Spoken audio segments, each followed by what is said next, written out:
26 июня отмечается Международный день борьбы с наркоманией и незаконным оборотом наркотиков. В этот день весь мир говорит о том, что современное общество заражено тяжелейшей психической болезнью, которая прогрессирует и поражает все слои населения. Это наркомания, социальное зло, принявшее угрожающие размеры.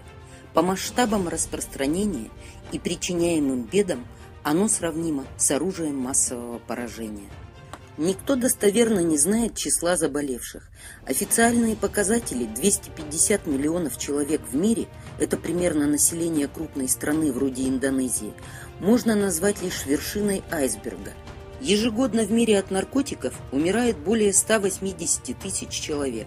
Цифра, сопоставимая с населением крупного европейского города. При этом большая часть погибших – молодые люди в возрасте от 16 до 30 лет. 97% ВИЧ-инфицированных – наркоманы. Каждый 10-й потребитель наркотиков – подросток в возрасте до 18 лет. Специалисты утверждают, что не осталось ни одной школы, вуза, техникума, в которых не было бы подростков, больных наркоманией. И борьба с этим злом стала одной из первоочередных задач общества и государства. Часто те, кто впервые делает роковой шаг, пробуя наркотик, руководствуются принципом: в жизни нужно попробовать все. Часто наркотик – это последнее, что человек пробует в своей жизни. Есть выбор – жизнь без наркотиков. Так назвали мы электронный рекомендательный обзор литературы, который и предлагаем вашему вниманию.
Эти и другие книги по данной теме вы найдете в Центральной городской библиотеке. И поверьте, этот мир стоит того, чтобы смотреть на него трезвыми глазами. Жизнь, свободная от зависимостей, бесценный дар. Сохраните здоровье и счастье на всю жизнь.